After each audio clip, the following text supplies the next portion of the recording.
Se o corpo governante das Testemunhas de Jeová cumprissem o princípio de Deuteronômio capítulo 22 versículos 25 a 27, sua organização não teria que prestar contas à justiça sobre crimes sexuais, pois não precisariam aplicar a regra das duas testemunhas. Exclusivo, o Ministério Público de São Paulo investiga uma série de acusações de violência sexual praticadas por integrantes da organização Testemunhas de Jeová.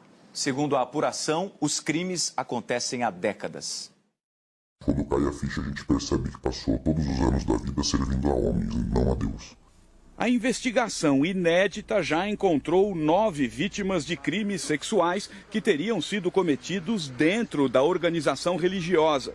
Os abusos teriam acontecido em 15 unidades na capital e em Cesário Lange, no interior de São Paulo. Em sigilo, o Ministério Público realizou operações de busca e apreensão nesses locais. A suspeita era de que líderes, chamados de anciões, pretendiam destruir provas dos crimes para evitar o escândalo. Foram apreendidas pela polícia vários indícios da ocorrência de outros delitos de natureza sexual, até porque o mandado tinha por objeto específico a apreensão de documentos que narrassem delitos sexuais, especialmente contra vítimas vulneráveis. A organização religiosa cristã surgiu nos Estados Unidos em 1920. Está presente em mais de 200 países. O grupo tem posições polêmicas, como a proibição de transfusões de sangue em seus integrantes, mesmo que a falta do procedimento leve a pessoa à morte. As vítimas ouvidas pela promotoria têm o mesmo tipo de relato. A prática é antiga. Esta mulher tem 64 anos. Diz que foi abusada sexualmente pela primeira vez aos 8 anos de idade. A gente precisa começar a ter coragem para que outras pessoas não passem por aquilo que nós passamos. O que aconteceu? No meu caso, eu fiquei com aquilo guardado durante mais de 50 anos.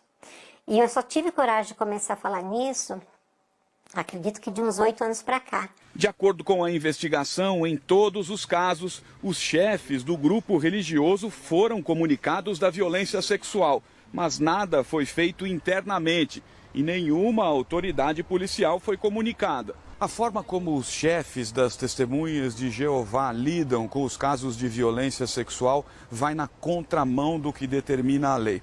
O Manual do Ancião diz que se um integrante da organização cometer um pecado, um caso de pedofilia, por exemplo, ele só será investigado se o agressor confessar ou se a violência for testemunhada por 2 pessoas ali, na hora, no momento em que ela acontecer, o que é irreal. Praticamente nunca acontece. A palavra da vítima lá dentro não vale nada. O homem que prefere não mostrar o rosto é um ex-ancião. Deixou de ser testemunha de Jeová porque não concordava com os rumos da organização. Ele conta que presenciou relatos de vítimas de violência, incluindo crianças. Já presenciei não bem um estupro com penetração, mas um abuso explícito de ficar nu, de passar a mão nas partes íntimas, de criança, que não lhe foi levado para frente porque a criança falou e ficou só na voz da criança. Ele explica ainda que os relatos são detalhados, escritos à mão e guardados em envelopes, e acaba por aí. São esses documentos que a promotoria encontrou. Em nota, a organização afirmou que abomina qualquer tipo de violência e disse, abre aspas, não aceitamos um abusador em nosso meio e nunca o protegeríamos. Sobre a necessidade de que casos de abuso tenham testemunhas para apuração interna, a organização afirmou que isso não substitui a ação das autoridades em relação ao assunto.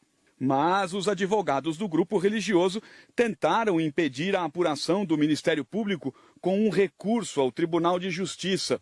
O desembargador Cláudio Marques negou o pedido e afirmou que a investigação contém indícios bastante relevantes quanto à prática de crimes sexuais. Quem sabe, para que ao final de tudo, nenhuma vítima se sinta assim outra vez.